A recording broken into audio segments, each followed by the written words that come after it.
जागो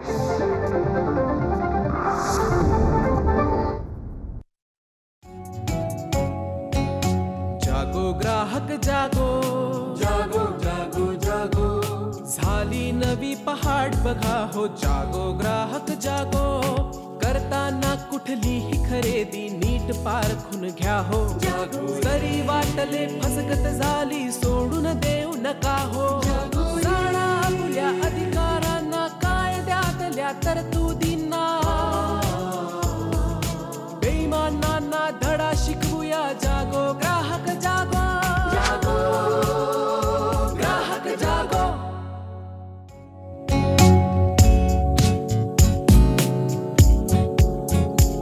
नमस्कार. जागो ग्राहकच्या आजच्या भागात मी रश्मी आंबेडकर आपल्या सगळ्यांचं मनापासून स्वागत करते.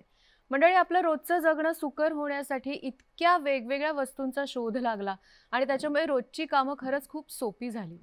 या वस्तू आपल्या जगण्याचा आधार झालेल्या आहेत. पण मग काही वेळेला असं होतं की वस्तू आपण खरेदी करून घरी आणतो आणि काही वस्तू अनेक वर्ष टिकतात आणि काही महिन्यातच काही खराब होतात. मग त्यांची गुणवत्ता कशी ओळखायची, त्याच्यासाठी काही निकष आहेत का, किंवा त्या चांगल्या आहेत, वाईट निघाल्या तर काय करायचं, या सगळ्याबद्दल आजच्या कार्यक्रमात आपण बोलणार आहोत. गृहोपयोगी वस्तू सुरक्षा आणि काळजी आजचा आपला विषय आहे आणि ह्यावर मार्गदर्शन करण्यासाठी आपण तज्ज्ञांना आमंत्रित केलंय. त्यांची ओळख करून घेऊया. आपल्याबरोबर आहेत नेहा जोशी मॅडम. नमस्कार. कार्यक्रमात स्वागत करते तुमचं. मुंबई ग्राहक पंचायतीच्या त्या कार्यकर्त्या आहेत आणि आज इथे ग्राहक प्रतिनिधी म्हणून आपल्याबरोबर आहेत. आपल्या दुसऱ्या तज्ज्ञ आहेत मंगला गाडगे. नमस्कार. तुमचं कार्यक्रमात स्वागत करते. मुंबई ग्राहक पंचायतीच्या शिक्षण विभागाच्या प्रमुख म्हणून त्या कार्यरत आहेत. आणि आपल्या तिसऱ्या तज्ज्ञ आहेत करिश्मा निंजे मॅडम. नमस्कार. तुमचंही मनापासून स्वागत. मॅडम ग्रॅज्युएट इंजिनियर आहेत, BIS कडून ते आपल्याला मार्गदर्शन करायला आल्यात. आपण चर्चेला सुरुवात करूया. गृहोपयोगी वस्तू म्हटल्यानंतर इतकी मोठी यादी आपल्या डोळ्यासमोर येते आणि असं वाटतं की या प्रत्येक गोष्टीकडे लक्ष देणं किंवा ही आपण वापरतोय ती योग्य आहे की नाही हे बघणं किती महत्त्वाचं ठरतं. मला नेहा मॅडम पासून सुरुवात करायची. आज तुम्ही ग्राहक प्रतिनिधी म्हणून इथे आला आहात, तर ह्या वस्तू वापरताना साधारणतः ग्राहकांना कोणत्या कोणत्या अडचणी येतात? मला मुख्यतः एका केसमधनंच हे सांगायला आवडेल की नुकतीच एक ऑनलाईन पोर्टलवरती प्रेशर कुकरची केस होऊन गेली, ज्याच्यामध्ये ते pressure cooker ISI mark compulsory असताना पण विदाऊट ISI मार्क विकले गेले. आणि खरं तर हे QCO म्हणजे क्वालिटी कंट्रोल ऑर्डर 220 प्रमाणे कंपल्सरी आहे की डोमेस्टिक प्रेशर कुकर्सना ISI मार्क हा अनिवार्य केलेला आहे. तरी सुद्धा ते तसे विक्री केली गेली आणि मग त्याच्यावरती CCPAने ॲक्शन घेतली, दंडात्मक कारवाई केली गेली. जवळजवळ 1000 प्रेशर कुकर्स परत मागवले गेले आणि त्या कन्झ्युमर्सना त्यांचे पैसे परत द्यावेत अशी CCPAने ऑर्डर पास केली. पण मुळात प्रश्न असा आहे की असं घडलंच कसं, कारण हा ग्राहकांच्या सुरक्षेचा प्रश्न असतो की कारण प्रेशर कुकर ही अशी वस्तू आहे की जी गृहिणी रोज सकाळ संध्याकाळ वापरते आणि नुसती गृहिणीच नाही तर ती घरातले सगळे सदस्य त्याला एक्सपोज होऊ शकतात. म्हणजे एखादा चुकून जरी ॲक्सिडेंट घडला, म्हणजे त्याचा प्रेशर वॉल चुकीचा असेल तर ते झाकण उडून जर आपण म्हणजे इमॅजिन करू शकतो की किती मोठ्या प्रमाणावर अपघात होऊ शकतो. एखाद्याचा जीव त्याच्यामध्ये धोक्यात किंवा किंबहुना सगळ्याच घरातल्या लोकांचा जीव त्याच्यामध्ये धोक्यात येऊ शकतो. त्यामुळे ही एक चुकीची व्यापारी प्रथा आहे की केवळ काही पैशांच्या फायद्यासाठी आपण अशी प्रथा काही ऑनलाईन पोर्टल्स फॉलो करतात, जे पूर्णतः चुकीचं आहे. ती स्टँडर्ड्स आपण आपल्या सुरक्षिततेसाठी गव्हर्नमेंटनी बनवलेली असतात, ती पाळली गेली पाहिजेत. आणि असे अनेक आपण आता विचार केला तर मिक्सर ग्राइंडर आहे किंवा मायक्रोवेव्ह आहे, अशी वस्तू आणि उपकरणं दोन्ही गोष्टींसाठी इलेक्ट्रिकचा वापर म्हणा किंवा असा वापर होतो ज्याच्यामध्ये आपली सुरक्षा ऐरणीवरती येऊ शकते. त्यामुळे ती स्टँडर्ड्स जी आहेत ती सजग ग्राहक म्हणून आपण समजूनही घेतली पाहिजेत आणि तशीच त्याची खरेदी झाली पाहिजे. आजची चर्चा ही त्याच अनुषंगाने जाणार आहे की एक सजग ग्राहक म्हणून आपण काय काय करू शकतो या बाबतीत. मला करिश्मा मॅडमना असं विचारायचं की त्यांनी आता एक उल्लेख केला की त्याच्यावर एक स्टँडर्ड असणं किंवा तो एक मार्क असणं हे आपण बघितलं पाहिजे आणि तो नव्हता त्या प्रेशर कुकर्सवर. तर अशी कोणती स्टँडर्ड्स आहेत, वस्तू उपकरणं ह्यातले फरक आधी मुळात आपल्याला जाणून घ्यायचेत आणि त्याच्यासाठी स्टँडर्ड्स वेगळं असतं का, आणि तुमची संस्था नेमकं काय काम करते त्याच्याबद्दल सुद्धा सांगा.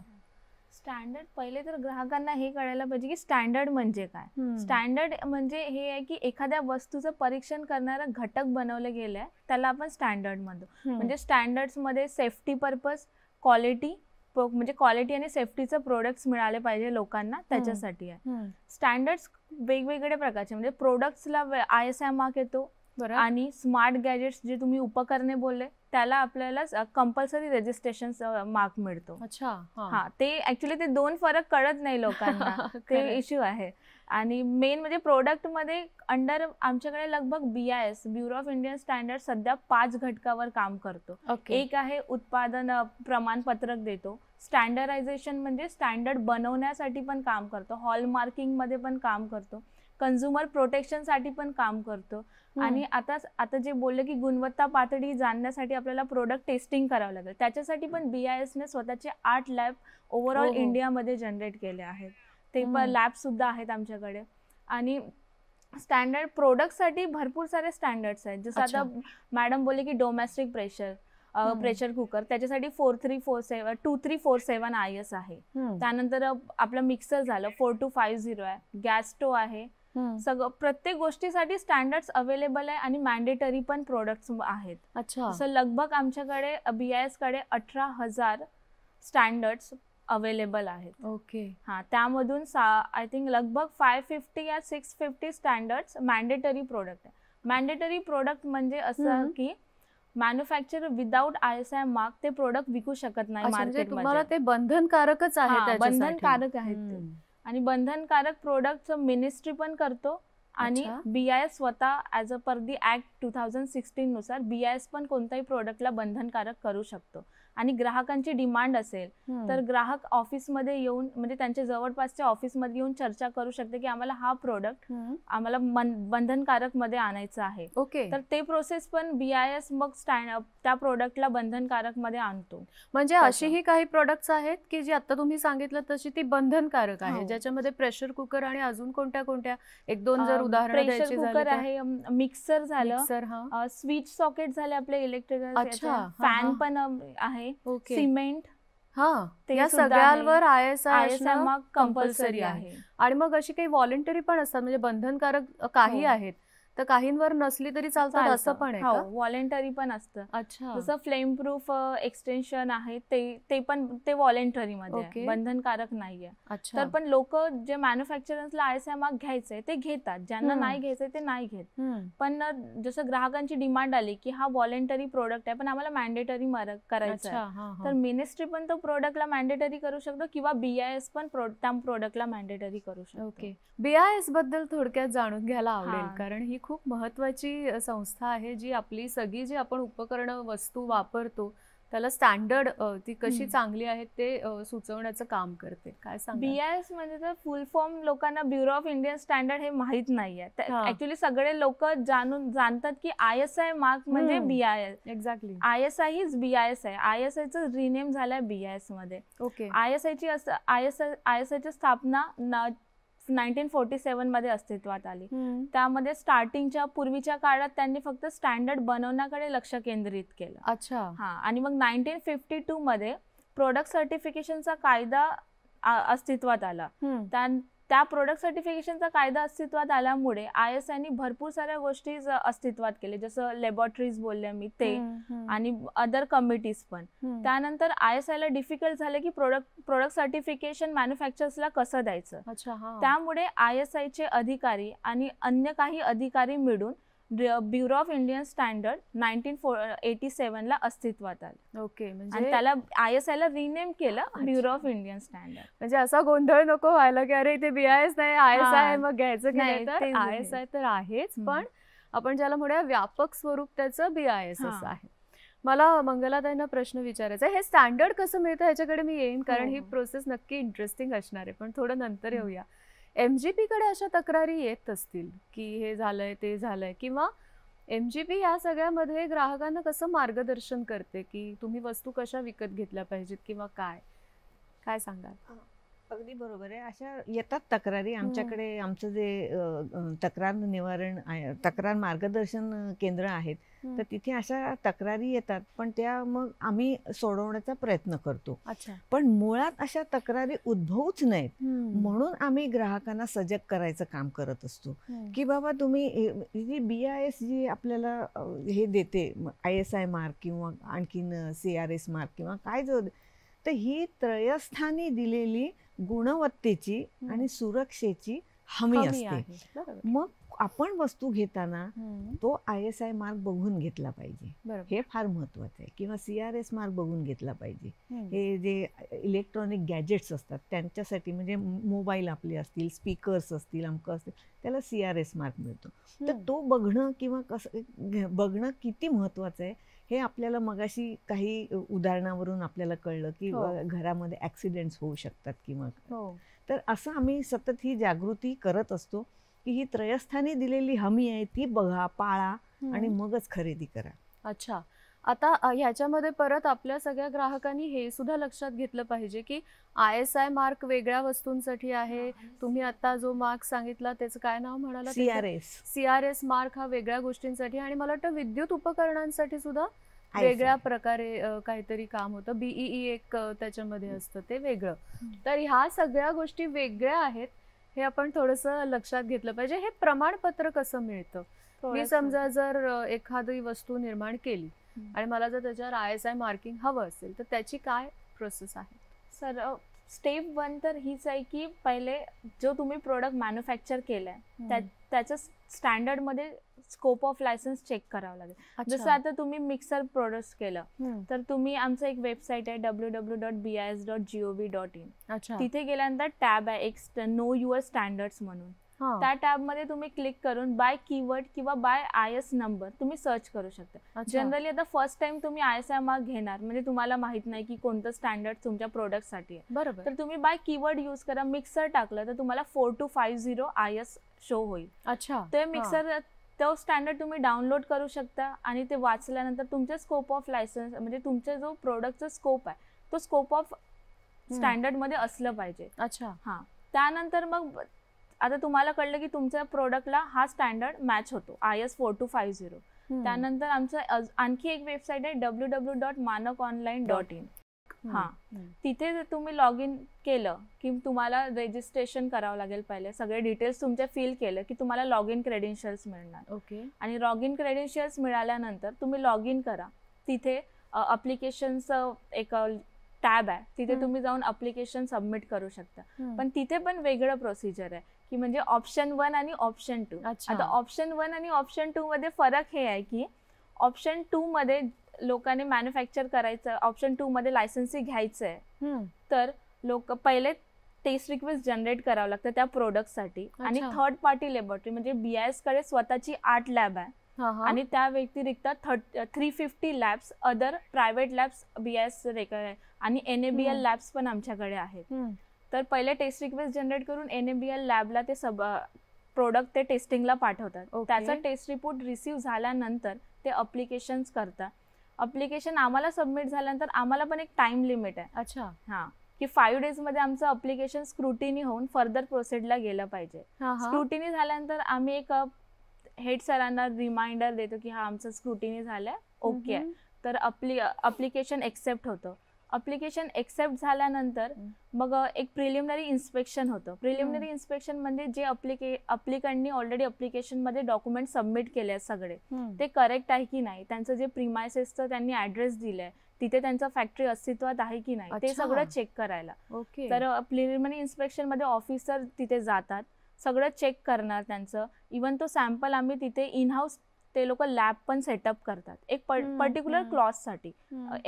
सगळं टेस्टिंग नाही होत तिथे, पर्टिक्युलर क्लॉजसाठी ते लोक इन हाऊस लॅब पण सेटअप करतात. त्यानंतर ते टेस्टिंग वगैरे होतं प्रोडक्ट, आणि सगळं त्यांचं ओके असेल फॅक्टरी प्रिमायसेस वगैरे, देन मग ते PI सॅटिस्फॅक्टरी झाल्यानंतर त्यांचं रेट फॉर्म जनरेट होतं. रेट फॉर्म जनरेट होणं म्हणजेच त्यांना ISI मार्क, आणि त्यानंतर त्यांना ग्रँट ऑफ लायसन्सचे डॉक्युमेंट्स मिळतात, आणि फायनली ते लोक प्रोडक्शन करून विथ ISI मार्क त्यांचा प्रोडक्ट विकू शकतात. म्हणजे ही किती जबाबदारीची गोष्ट आहे. मी एखादी वस्तू बनवायची ठरवल्यानंतर त्याची गुणवत्ता किंवा ग्राहकांच्या मनामध्ये विश्वास निर्माण करण्यासाठी ह्या सगळ्या प्रक्रियेतून माझ्या वस्तूला जाणं गरजेचं आहे. जर मला जर मॅन्युफॅक्चरर म्हणून एखादा व्यवसाय सुरू करायचा असेल तर. पण त्यात पण टोटल 45 डेज मध्ये तुम्हाला लायसन्स मिळेल. असं नाही की लोक बोलतात की आम्ही अप्लाय केलं 6 महिने लागतात, असं नाही. 45 डेज लायसन्स मिळणार. आणि सेकंड आहे की ऑप्शन 1 मध्ये काही थोडे प्रोडक्ट्स मॅन्डेटरी केले की ऑप्शन 1 नुसारच त्यांना लायसन्स मिळेल. जसं पाणी आहे, आपलं पाणी खूप इसेन्शियल प्रोडक्ट आहे. IS 14543 त्याचा IS आहे. तर ते तर ऑप्शन 1 नुसारच मिळेल. ऑप्शन 1 नुसार ते आपलं पाण्याचं प्रोडक्ट ते थर्ड पार्टी लॅबोरेटरीला पाठवत नाही. टेस्टिंगचं ते टेस्ट रिपोर्ट सबमिट नाही करणार. ते फक्त आम्हाला अप्लिकेशन करणार. अप्लिकेशन मध्ये जे बॉटलचं कॅप, कंटेनर, त्याचं टेस्ट रिपोर्ट्स वगैरे सबमिट करणार. आणि सेम जे PI ला आम्ही जाणार तेव्हा सगळं इन्स्पेक्शन मध्ये चेक होणार. म्हणजे केमिकल टेस्टिंग पण होणार, मायक्रोबायोलॉजिकल टेस्टिंग पण होणार. वरून फिनिशिंग प्रोडक्ट जो फायनल तुमचा बॉटलचा प्रोडक्ट असतो किंवा जारचा, तो टेस्टिंगला आम्ही BIS पाठवणार एखाद्या लॅबमध्ये. आणि ती रिपोर्ट्स रिसिव्ह झाल्यानंतर मग ती रिपोर्ट पास असेल तर मग फर्दर प्रोसीड होईल, त्यांचा रेट फॉर्म जनरेट होणार. आणि हे सगळं 45 दिवसामध्ये विदिन नाही, ऑप्शन 1 ला 60 डेज. अच्छा, 2 महिने लागतात त्याच्यासाठी. पण मग ताऊन सुलाखून म्हणतो तसं तुमचं प्रोडक्ट बाहेर पडतं.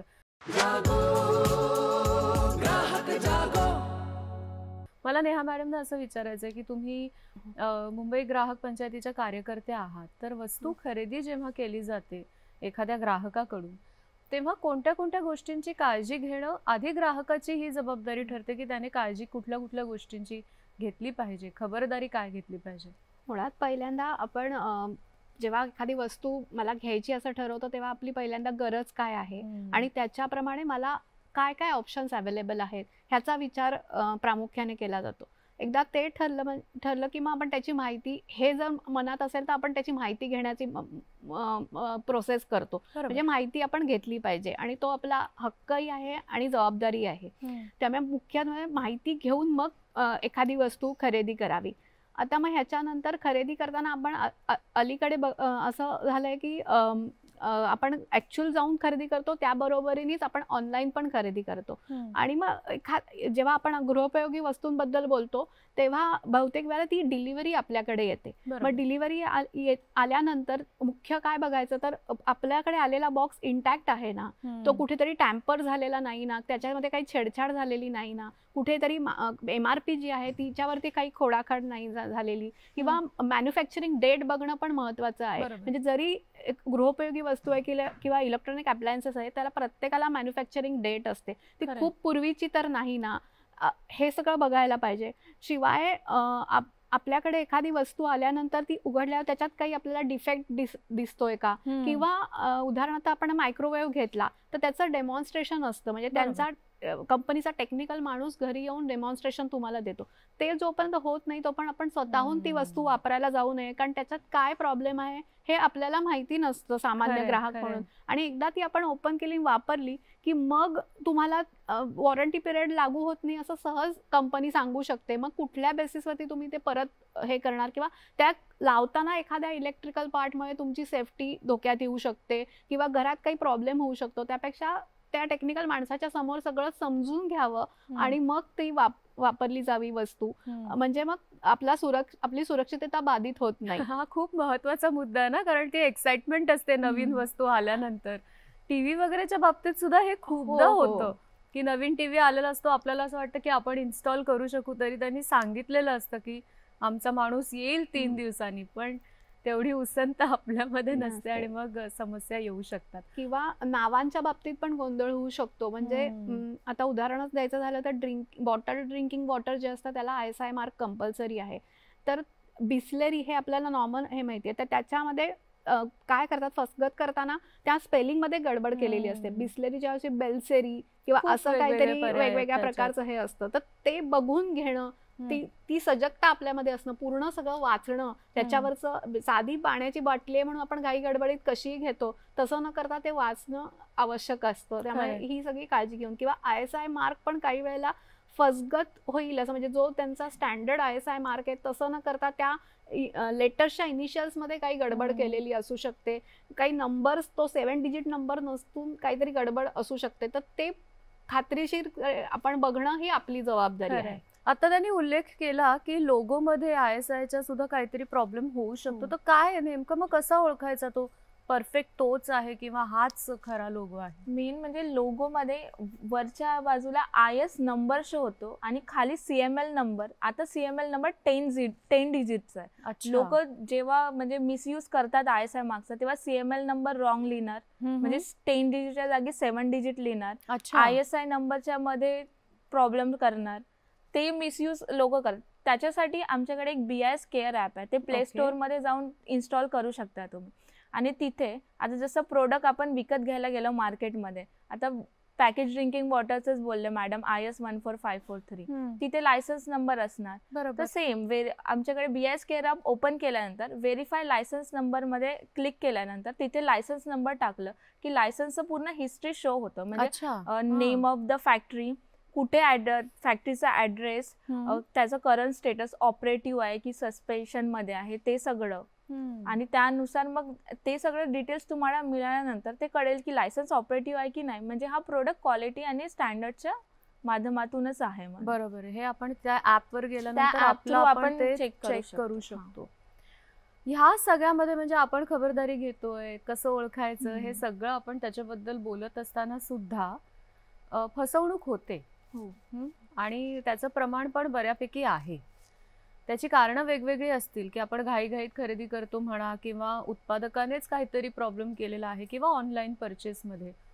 पण मग अशा वेळेला तक्रार कुठे करायची ग्राहकांनी आणि कशा पद्धतीने करायची?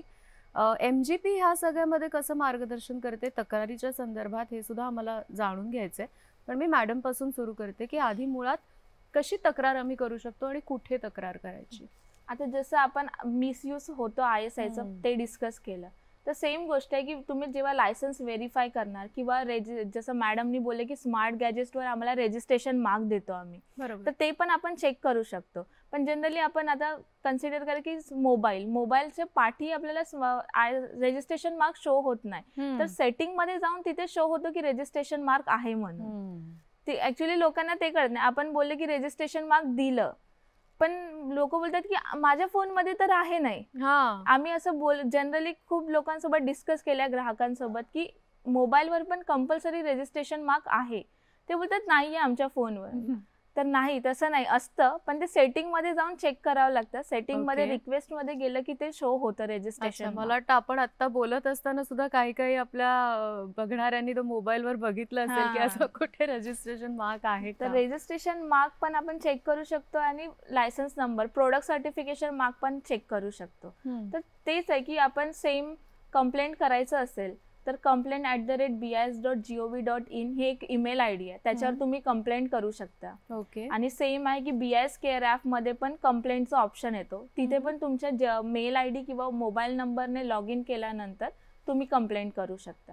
आणि त्याच्यासाठी काही तुम्हाला पेपरवर्क किंवा काही पुरावा वगैरे असं काही ग्राहकाला जोडावं लागतं? फोटोज, म्हणजे आता एखादा प्रोडक्ट तुम्ही लायसन्स नंबर टाकून चेक करताय तर तो रॉंग आहे, लायसन्स नंबर शो होते की रॉंग लायसन्स नंबर आहे, तर तुम्ही त्या प्रोडक्टचा फोटो, त्या ISI मार्क्सचा फोटो आम्हाला सबमिट करू शकता कंप्लेंट करता टाइम मध्ये. अच्छा, दॅट इज एनफ. एवढं दिलं तरी चालू शकेल.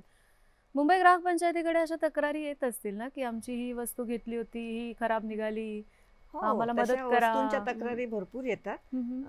आमचं जे मार्गदर्शन केंद्र आहे तर त्याच्या मार्फत ते सोडवल्या जातात आणि बऱ्याचशा सुटतातही, हे मी अगदी अभिमानाने सांगेन. पण मुळात अशा तक्रारी उद्भवू नयेत, कारण काय शेवटी आमचा शिक्षण विभाग हा सुद्धा कार्यरत आहे आणि तितक्यात जोरदारपणे कार्यरत आहे. त्यामुळे अशी खबरदारी घेण्याचं कशी घ्यावी, काय करावं, हे आम्ही जास्ती करून त्याची जागृती निर्माण करण्यासाठी म्हणून काम करत असतो. तर आता जसं मॅडमने सांगितलं, ह्या सगळ्या टेक्निकल गोष्टी झाल्या की बाबा ते BIS केअर ॲप बघा. पण आम्ही मग सांगताना हेच सांगतो की बाबा ISI मार्क तो व्यवस्थित आहे की नाही, तो त्याच पद्धतीने लिहिलेला आहे की नाही, त्याच्यावरती खालती दोन्ही नंबर आहेत की नाही, IS म्हणजे स्टँडर्ड नंबर म्हणा, खालती लायसन्स नंबर आहे की नाही, ते सगळं बघा तुम्ही. ते परत तो जो ISI मार्क असतो हा 3/2 ह्या रेशिओमध्येच तो असला पाहिजे. हे सगळं आम्ही सांगतो. त्याचप्रमाणे इलेक्ट्रॉनिक गॅजेटसाठी CRS नंबर पण चेक करून घ्या. ते BIS केअर आम्ही जिथे जिथे जातो तिथे तिथे आम्ही सगळ्यांना सांगतो की हे BIS केअर ॲप आहे, हे तुम्ही आत्ता आमच्या समोर ते डाउनलोड करा. ते 2 मिनिटाचं काम आहे आणि तुम्ही ते स्वतः नंतर वापरू शकाल. बरोबर. विशेषतः आता BIS आणखीनही बरीचशी लोगो किंवा बरीचशी मार्क्स देते. त्याच्यातलं आणखीन एक महत्वाचा म्हणजे हॉलमार्किंग. तर ते सोन्याच्या दागिन्यांसाठी हा हॉलमार्क फार महत्वाचा आहे. तर तिथे BISचं चिन्ह असतं, कॅरेटेज असतं, म्हणजे किती कॅरेटचं ते आहे आणि त्या प्रत्येक दागिन्याला दिला गेलेला HUID नंबर असतो. म्हणजे जसा प्रत्येक माणसाला आधार कार्ड आणि त्यावर एक नंबर अलॉट केला गेलेला आहे तसा प्रत्येक दागिन्याला ती म्हणजे तो एक प्रकारचा त्याचा आधार कार्डच आहे. तर तसा तो नंबर तुम्ही चेक करून घ्या. मुळात हॉलमार्क शिवाय सोन्याचे दागिने खरेदी करू नका. म्हणजे हे फसवणूक होण्याचे जिथे जिथे चान्सेस आहेत ते आम्ही शक्यतो कसे होणार नाहीत हे आम्ही लोकांना सांगत असतो. त्याचप्रमाणे पर्यावरणासाठी इकोमार्क दिला जातो की रॉ मटेरियल कसं सिलेक्ट करायचं, ते प्रोसेस आणि फायनल प्रॉडक्ट याच्यासाठी तो इकोमार्क असतो. तर मग आम्ही पर्यावरण जे आता सध्याचे ऐरणीवर आलेला तो प्रश्न आहे, तर आम्ही हेही लोकांना सांगतो की शक्यतो इकोमार्कवाले प्रॉडक्ट तुम्ही विकत घ्या आणि आपल्या पर्यावरणाचं रक्षण करण्याच्या दृष्टीने एक पाऊल पुढे घ्या. इकोमार्क म्हणजे ते प्रॉडक्ट बनत असताना नैसर्गिक गोष्टींचा वापर केला, जसं एशियन पेंट वगैरे. एशियन पेंट आपलं एन्व्हायरमेंट नुसार रिलेट होतं, पेंट्स वगैरे केमिकल्स एन्व्हायरमेंट नुसार रिलेट होतं. तर त्यांना ISI मार्क पण मिळतो आणि इको मार्क, बोथ मार्क त्यांना त्यांच्या प्रोडक्ट वर शो करावं लागतं. मग अशा कंपनीज त्यांच्या जाहिरातीमध्ये अत्यंत अभिमानाने सांगतात की आम्ही निसर्गाची काळजी घेऊन हे प्रॉडक्ट बनवलेलं आहे. तर ग्राहक मला आणखी एक पॉइंट ऍड करायचं. मॅडम जे बोलले की हॉलमार्किंग, आता मॅडम बोलले की प्रत्येक सोन्याच्या दागिन्यावर तुम्ही हॉलमार्किंग चेक करा. बट आता जसं आपण कानाचे बाली घेतले ते 2 येतात, बरोबर, पण लोक बोलणार की ठीक आहे 2 आहे पण एकावर आहे ना. तसं नसतं, दोन्ही याच्यावर असलं पाहिजे तरच ते तुमचं हे, नाहीतर एकावर असलं आणि एकावर नसेल तर ते तुम्ही पण विदाउट हॉलमार्किंग गोल्ड तुम्ही विकत घेणार असं नाही. ते मेन आहे की दोन्ही पेअरवर असलं पाहिजे. किती छोट्या गोष्टी आहेत ह्या आणि पटकन लक्षात येत नाहीत आपल्याला. तुम्ही म्हणालात तसं की एका कानातल्यावर आहे हॉलमार्क, आपल्याला वाटतं की हा चला घेऊया, पण तसं नाहीये. दुसऱ्यात कदाचित फसवणूक होण्याची शक्यता आहे. मुळात हे पण आहे की मागची जी ती फिरकी असते त्याला पण नंबर असतो, त्यालाही नंबर असतो. प्रत्येक प्रोडक्ट म्हणजे प्रत्येक गोल्डच्या ऑर्नामेंट्सला असतं. जसं आता तुमचं इयरिंग झालं, रिंग झालं, ब्रेसलेट, प्रत्येक याला त्याची फिरकी पण म्हणतात. फिरकीमध्ये पण तो गोल्डचं असेल तर त्याच्यावर असेल. चेन आणि पेंडंट यांना पण वेगवेगळं असतं. आणि जसं आता मंगळसूत्र आहे त्याच्यावर 2 डोर असतात, त्या डोर मध्ये पण वेगवेगळं असतं, दोन्ही वाट्याला वेगवेगळं असतं असं नाही. तर ह्या सगळ्यामध्ये आपण मला वाटतं जागरूक असणं हे फार आवश्यक आहे.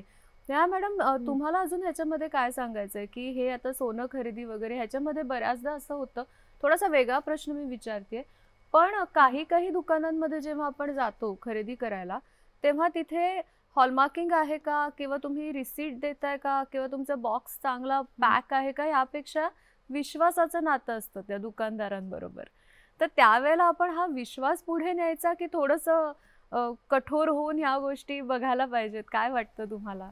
सजग ग्राहक म्हणून आपण थोड्या गोष्टी कठोर होऊन केल्या पाहिजेत, कारण आता आपण एखाद्या देशात राहतो म्हणजे त्यातले नियम पाळणं हे बंधनकारक आहे आपल्यावरती, एक सुजाण नागरिक म्हणून पण, आणि मग प्रत्येक नागरिक हा ग्राहक असतोच त्यामुळे. आणि हॉलमार्किंग हे आता कंपल्सरी झालंय आणि ते आपल्या सुरक्षिततेसाठी किंवा आपल्या फायद्यासाठी आहे, त्यामुळे ते बघणं हे आपल्याला आवश्यकच आहे आणि आपण ते केलं पाहिजे. कारण उद्या जेव्हा एखादा दागिना आपण घेतो, कालांतराने आपण तो बदलतो, काही कारणांमुळे बदलतो किंवा बाय चॉईस बदलतो. मग त्यावेळेला आपण ज्या कुठल्या शहरात असू, जिकडे ज्या दुकानदाराकडे जाऊ, ते आपल्याला हॉलमार्किंग शिवाय आपल्याकडनं दागिना घेणार नाहीये. त्यामुळे आपल्याकडे हॉलमार्किंग आणि मुळात सोन्याची शुद्धता ह्याची खात्री तुम्ही कशी बाळगणार, ती खात्री आपल्याला हॉलमार्क देतो. त्यामुळे त्याच्यासाठी कारण सोनं ही काही आता अशी गोष्ट राहिलेली नाही की मनात आलं आणि सोनं सोनं घेतलं. खरंय. ही एक म्हणजे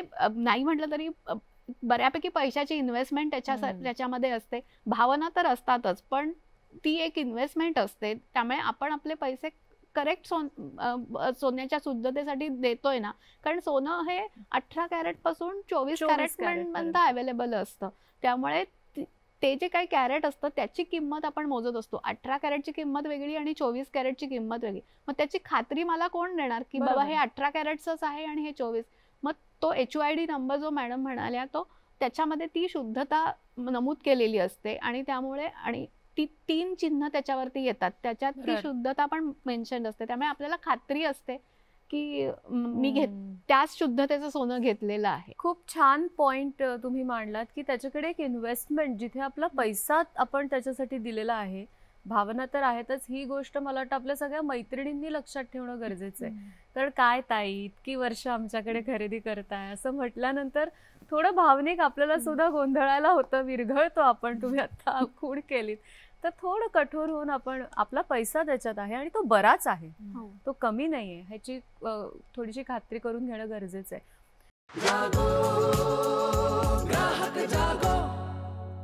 या सगळ्यात समजा तक्रार केल्यानंतर त्याचं निवारण कसं केलं जातं? कोणत्या कोणत्या प्रकारे ऍक्शन घेतली जाते किंवा काय मोबदला वगैरे असं काही होतं का यात?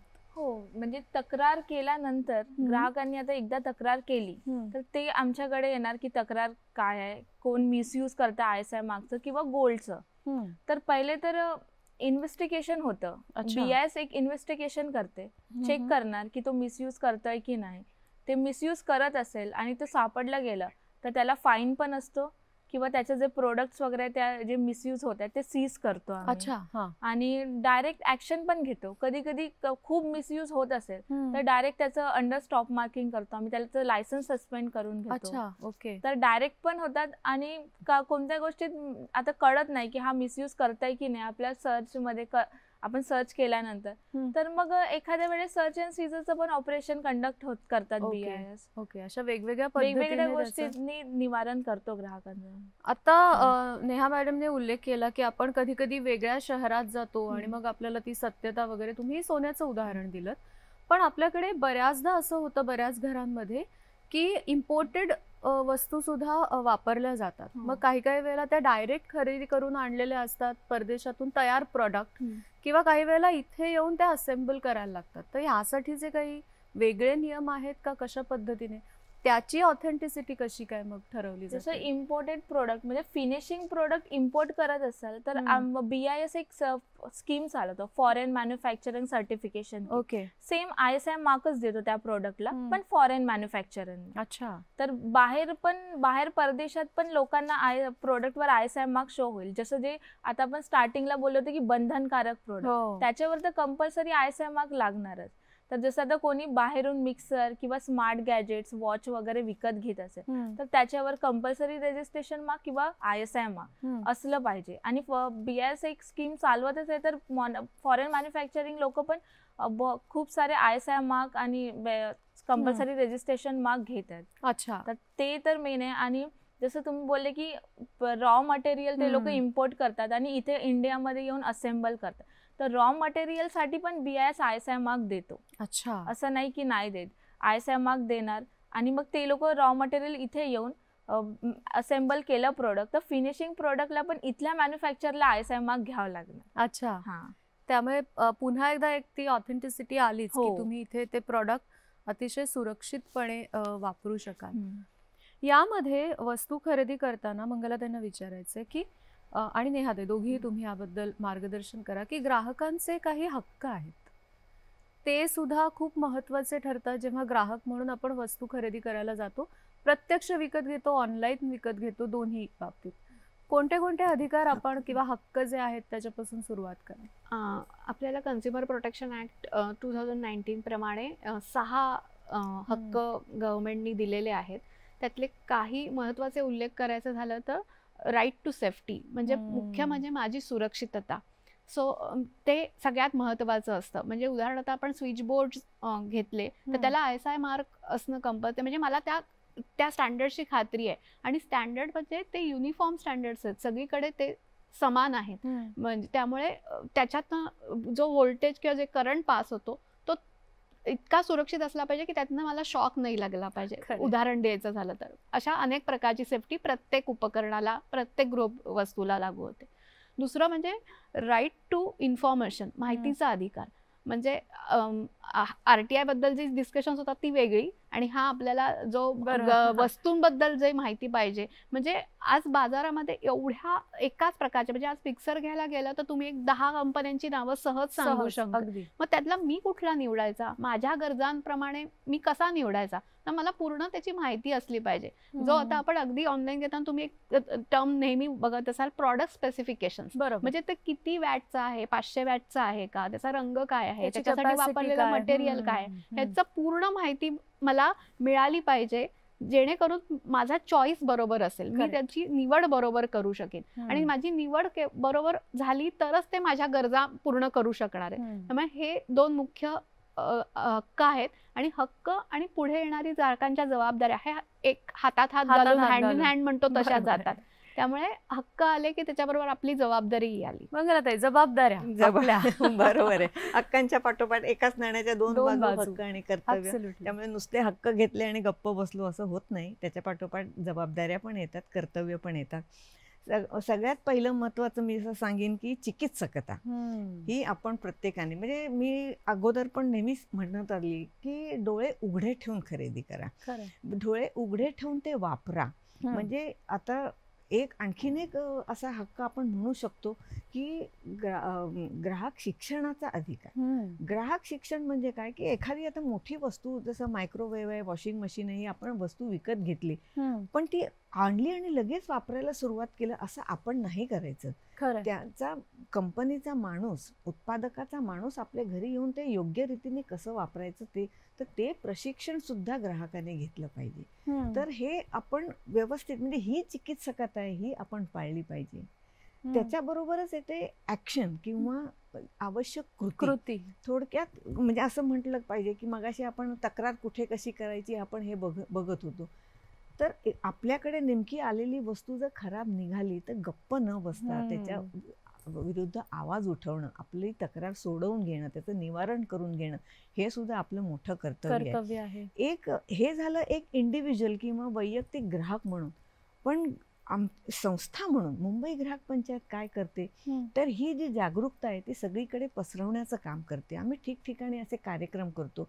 विशेषतः महिला मंडळात हॉलमार्किंग बद्दल विशेष माहिती देतो, ISI मार्क बद्दल, किंवा गुणवत्ता म्हणजे हा सुद्धा एक प्रकारचा ग्राहकांचा अधिकार आहे. बरोबर, तो आपल्याला मिळायला पाहिजे. मग तो कसा मिळवाल ह्याची जागरूकता आम्ही करत असतो. कॅच देम यंग असं म्हणतात इंग्लिशमध्ये, त्याच पद्धतीप्रमाणे आमचे वर्षानुवर्ष ग्राहक मंडळ हा किंवा कंझ्युमर क्लब असे शाळांमध्ये उपक्रम चालतो. आणि ह्याच्यामध्ये आमची एक हा मुख्य विषयच असतो की बाबा ही उत्पादनाची जी क्वालिटी आहे ती तुम्ही कशी तपासाल, कशी बघाल. हे म्हणजे हे पुढे होऊन ग्राहकच होणार आहेत, मोठे ग्राहक मोठेपणे. तर त्यांना सुद्धा ही सगळी माहिती लहानपणीच मिळाली पाहिजे. तर ही अशी करतो. त्याच्याशिवाय ब्युरो ऑफ इंडियन स्टँडर्ड यांच्या बरोबर मुंबई ग्राहक पंचायतीने पुष्कळ उपक्रम आणि कार्यक्रम केलेले आहेत. आत्ताच ब्युरो ऑफ इंडियन स्टँडर्ड्सनी स्टँडर्ड्स क्लब हा एक उपक्रम सुरू केलेला आहे आणि त्याच्यामध्ये सुद्धा मुंबई ग्राहक पंचायतीने सहभाग दिलेला आहे. तिथे सुद्धा परत तेच आहे की लर्निंग सायन्स थ्रू स्टँडर्ड्स हा त्यांचा मोटो आहे. म्हणजे कारण काय आहे, शेवटी जे स्टँडर्ड्स आहेत ती सायन्सवर आधारितच आहेत.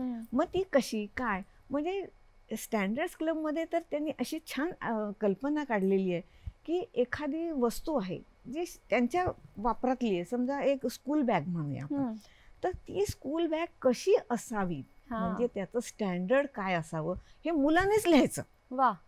मुलानेच लिहायचं, त्याच्या गरजा काय आहेत आणि ते कसं लिहायचं. असं अगदी शाळेतला एक चॉक असेल तर तो चॉक कसा असायला पाहिजे त्याचं सुद्धा स्टँडर्ड मुलानेच लिहायचं. म्हणजे त्या स्टँडर्ड क्लबच्या उपक्रमात सुद्धा मुंबई ग्राहक पंचायत खूप चांगलं काम करते. आणखीनही खूप आम्ही सगळीकडे ही माहिती पसरवण्याचा प्रयत्न करतो. त्याशिवाय हे असे काही कार्यक्रम रेडिओवरती, TV वरती आमचे चालूच असतात. आमची लेखन म्हणजे आर्टिकल्स किंवा निरनिराळ्या वर्तमानपत्रात जात असतात. तिथेही आम्ही सतत क्वालिटीबद्दल आणि ह्याच्याबद्दल बोलतच असतो. बिल मागणं हे सुद्धा फार महत्वाचं ठरतं ना. जेव्हा ग्राहक खरेदी करायला जातो तेव्हा आपण जी गोष्ट खरेदी केली त्याचं बिल मागणं न चुकता, मला वाटतं हे सुद्धा आपल्या एक जबाबदारीमध्ये अगदी जबाबदारी, महत्त्वाची कारण आहे. शेवटी काय आहे, बिल हा तुम्ही खरेदी केल्याचा पुरावा असतो. बरोबर. त्यामुळे जर का पुढे तक्रार करायची वेळ आली तर पुरावा काय, खरं. तर ते बिल असणं आणि ते सुद्धा पक्क बिल असणं हा पुरावा आहे. बरं, त्यामुळे जाऊ दे ना 50 रुपयाची वस्तू आहे, कशाला आता परत तक्रार वगैरे करा असं न म्हणता आपण थोडंसं आग्रही असणं गरजेचं आहे. मगाचपासून आपण वस्तूंच्या गुणवत्तेबद्दल बोलत असताना काही वस्तूंना गॅरंटी मिळते, काहींची वॉरंटी असते. हल्ली वॉरंटीज मोठ्या प्रमाणात असते, तर त्याच्याबद्दल थोडंसं सांगा आम्हाला की काय. जनरली वॉरंटी म्हणजे प्रत्येक प्रोडक्टला वॉरंटी असते. आता मिक्सर आहे, आपलं बाकी इलेक्ट्रॉनिक्स प्रोडक्ट आहे, त्याच्यावर आपण वॉरंटी देतो. पण BIS असं स्टँडर्डमध्ये कंपल्सरी वॉरंटी तुम्ही इतक्या वर्षाची द्या किंवा इतक्या वर्षाची, 2 वर्षाची द्या, 3 वर्षाची द्या, असं कंपल्सरी नाहीये. ते मॅन्युफॅक्चरवर डिपेंड आहे की त्यांचा प्रोडक्ट किती वर्षाचं वॉरंटी देत. तर मॅन्युफॅक्चर देतो की हा आमचा प्रोडक्ट 1 वर्ष चालतो प्रॉपरली, 2 वर्ष चालतो प्रॉपरली. आता लोकांचं असं पण असेल की लायसन्स घेतलं मॅन्युफॅक्चररने, बट मग तुम्ही काय करताय की त्याची क्वालिटी किंवा आता तो प्रोडक्ट एकदा घेतला ठीक आहे, पण प्रत्येकदा प्रोडक्ट सेम क्वालिटीचं मॅन्युफॅक्चर करताय की नाही, त्याच्यासाठी BIS काय करतो. BIS तर एक आहे की प्रत्येक 3 महिन्यांनी सॅम्पल ड्रॉ करतो, मार्केट सॅम्पल ड्रॉ करतो त्यांचं, आणि ते स्वतः BIS टेस्टिंगला पाठवतो लॅबमध्ये. अच्छा. आणि त्यांचं लॅब जे टेस्ट रिपोर्ट रिसीव्ह झालं ते आम्ही चेक करणार, आणि तिथे काही पॅरामीटरवर ते फेल झालं तर आम्ही त्यांना कम्युनिकेट करणार लायसन्सीना की हा बा तुमचं हे पॅरामीटरवर तुमचं सॅम्पल फेल झालं. त्यांनी काही करेक्टिव्ह ऍक्शन्स नाही घेतले तर मग पुढे आमचं जे प्रोसिजर आहे, जसं फेलियर लेटर आहे, सस्पेन्शन आहे, ते प्रोसिजर आम्ही पुढे फर्दर प्रोसीड करतो. अच्छा. हा, आणि त्यानंतर आम्ही प्रत्येक 6 महिन्यात फॅक्टरी इन्स्पेक्शन पण करतात. थर्ड पार्टीला आम्ही दिलंय की ते प्रत्येक लायसन्सीकडे जाऊन त्यांच्या प्रिमायसेस मध्ये फॅक्टरी इन्स्पेक्शन करणार आणि रिपोर्ट सबमिट करणार. म्हणजे एकदा लायसन्स दिलं आणि काम झालं असं नाही, त्याचा पाठपुरावा सुद्धा सातत्याने. म्हणजे ग्राहकाला असं होतं की बा एकदा लायसन्स घेतलं त्यानंतर मग पुढे काय. त्यामुळे मग स्पेसिफिकली हे की पुढे पण प्रोसिजर BIS करतो की प्रत्येक ग्राहकांना क्वालिटीचे प्रोडक्ट्स मिळाले पाहिजे म्हणून. ऑनलाईन परचेसच्या बाबतीत सुद्धा हेच सगळे नियम आहेत का? आता आपण जे काही डिस्कस केले ते सगळे तसेच नियम आहेत. ऑनलाईन परचेस जसं आता मॅडम बोलले की ऑनलाईन सेम जे केस मॅडमनी बोलले डोमेस्टिक प्रेशर कुकर ते ऑनलाईन विकत देतात की without ISI mark domestic pressure, पण त्याच्यावर ऑलरेडी क्वालिटी कंट्रोल ऑर्डर आलं आहे की तो मॅन्डेटरी प्रोडक्ट आहे, तुम्ही विदाउट BIS मार्क विकू शकत नाही. तर सेम आहे ऑनलाईन मध्ये पण, जसे Amazon, फ्लिपकार्ट, बाकी सगळे जे पण गोष्टी वेबसाईट्स आहेत त्यावर ISI मार्कचेच प्रोडक्ट विकत घ्यायला पाहिजे लोकांनी. ही चर्चा इतकी छान रंगते. नक्की आवडेल की जेव्हा मी मगाशी म्हटलं की खरेदी करताना काय काळजी, तर वॉरंटी कार्ड वरती म्हणजे ऑनलाईन घेतलं समजा तर त्याच्यावरती तो स्टॅम्प त्या तारखेपासून आला आहे ना हे तुम्ही ओपन केल्यावर बघितलं पाहिजे. किंवा आता ओळखीच्या दुकानातनं घेतलं नंतर स्टॅम्प मारून देतो वगैरे असं नाही, ते त्याच वेळेला त्या तारखेचा स्टॅम्प मारलेलं वॉरंटी कार्ड आपल्याकडे आलंय ना ह्याची काळजी, हे बघणं आपली जबाबदारी आहे. बरोबर आहे. अजून आपण आपले सगळे जे ग्राहक आहेत त्यांच्यासाठी अजून आपण जागृतीसाठी कोणत्या कोणत्या गोष्टी करता येऊ शकतात, स्कोप ज्याला आपण म्हणतो ना, त्याच्या कोणत्या कोणत्या गोष्टी करता येऊ शकतात? शाळांमध्ये सुद्धा असे जाऊन उपक्रम आपण घेऊ शकतो का? काय सांगाल तुम्ही? कॅच देम यंग तर आहेच, पण शाळांमध्ये सुद्धा अशा प्रकारचं काहीतरी असलं पाहिजे अभ्यासक्रमात, असं वाटतं का तुम्हाला? काय सांगाल मॅम? म्हणजे मला तरी असं वाटतं की आपल्या प्रत्येक सिलेबस मध्ये शाळेमध्ये स्टँडर्ड्स हा एक सब्जेक्ट तरी असलं पाहिजे. म्हणजे जसं इंजिनियर्स लोकांसाठी एका सेमिस्टर मध्ये एक सब्जेक्ट, या स्कूलमध्ये एका क्लासमध्ये पर्टिक्युलर क्लासमध्ये एक सब्जेक्ट तरी मेन्शन केलं पाहिजे स्टँडर्ड म्हणून, की काय आहे एक्झॅक्टली स्टँडर्ड, तर लोकांना कळून येणार. जसं आता BIS ऑलरेडी ग्रामपंचायतचे जे पण सभासद आहेत त्यांच्या मध्ये पण अवेअरनेसचा प्रोग्राम कंडक्ट करतोय. अच्छा. हा, सेम प्रत्येक ब्रांच आमचा कंडक्ट, जसं ओव्हरऑल इंडियामध्ये आमचे 41 ब्रांचेस आहेत. ओके. त्या ब्रांचेसच्या अंडर जे डिस्ट्रिक्ट येतात त्या सगळ्या ग्रामपंचायतल्या लोकांना मिळून आम्ही एक अवेअरनेस प्रोग्राम पण करतो. तिथे स्टँडर्ड्स काय आहेत, कसं ISI मार्क यूज करायचं, मिसयूज नाही आणि काही मिसयूज कोणी करत असेल ISI मार्क्सचा तर तुम्ही कंप्लेंट करा.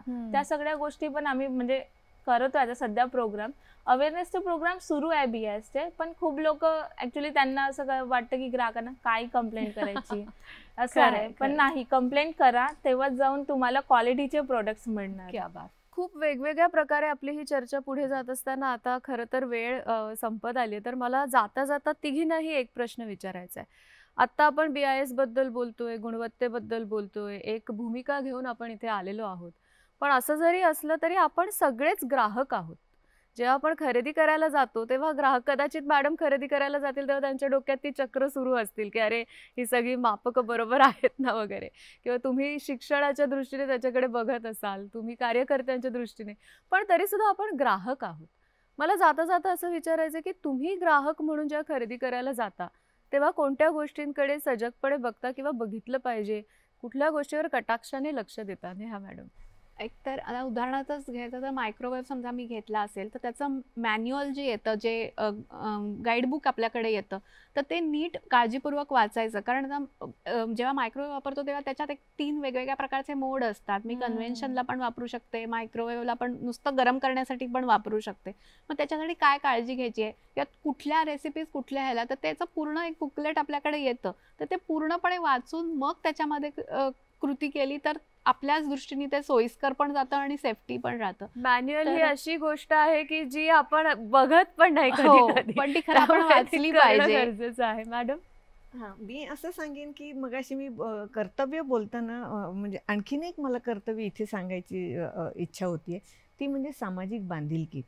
समजा जर का मी एखादी वस्तू किंवा एखादं उपकरण ISI मार्कवालं किंवा गुणवत्ता पूर्ण असं घेतलं तर ते जास्ती टिकेल. खरं. आणि ते जर तसं नसेल तर ते लवकर खराब होईल, मला नवीन घ्यायची वेळ. मग नवीन घेताना होतं काय की जुन्याचा शेवटी कचराच निर्माण होतो, मग ते पर्यावरणाला घातक आहे म्हटलं तर. म्हणून गुणवत्तापूर्ण अशा वस्तू किंवा उपकरणं विकत घेणं हे फार महत्वाचं आहे. म्हणून डोळे उघडे ठेवून ISI मार्क किंवा असे म्हणजे यूज अँड थ्रो या संस्कृतीपासून आपण लांब राहायचंय, नाही का? मी जर बोलले की जेव्हा म्हणजे माझा पर्सनल एक्सपिरियन्स आलाय की जेव्हा आपण गोल्ड विकत घ्यायला जातो तर हॉलमार्क चेक करा, कारण की तिथे प्युअरिटी राहतं. जनरली जसं शॉपवाला बोलतो की नाही बा हा 22 कॅरेटचा आहे, पण ठीक आहे, तेव्हा आपण बोलतो नाही आम्ही तर तुमचे घरचेच आहोत, जवळचे आहोत, तर आमच्यावर विश्वास ठेवा. पण जेव्हा विश्वास ठेवून आपण घेतो आणि बाहेर जाऊन चेक करतो तर त्याची प्युअरिटी किंवा त्याचं कॅरेट चेंज होतं. त्यामुळे ती काळजी घ्या की तुम्ही घरचे आहेत किंवा जवळचा शॉपवाला म्हणून विश्वास ठेवू नका. तुम्ही चेक करून विकत घ्या गोल्ड. पण म्हणजे गोल्ड हे आपलं खूप काय बोलतात इसेन्शियल प्रोडक्ट आहे की नाही बा, याच्यामुळे आपलं सगळं म्हणजे तुमची सगळी पैशाची त्याच्यावर अवलंबून असतात. मला वाटतं ह्या सगळ्या गोष्टी लक्षात ठेवून जर आपण गृहोपयोगी वस्तू खरेदी करायला गेलो तर त्या चांगल्या सुद्धा घेतल्या जातील. आणि जसं मधल्या चर्चेत आपण म्हटलं की यूज अँड थ्रो या संस्कृतीपासून लांब जाऊन सस्टेनेबल, शाश्वत जे आहे त्याच्याकडे आपला प्रवास सुरू होईल. तुम्ही तिघीही आजच्या चर्चेमध्ये सहभागी झालात आणि खूप छान गोष्टी आम्हाला सांगितल्यात. तुमचे मनापासून आभार मानते. आणि अशाच वेगवेगळ्या विषयांसह आपण पुन्हा भेटणार आहोत. आज मात्र इथेच थांबतोय. नमस्कार.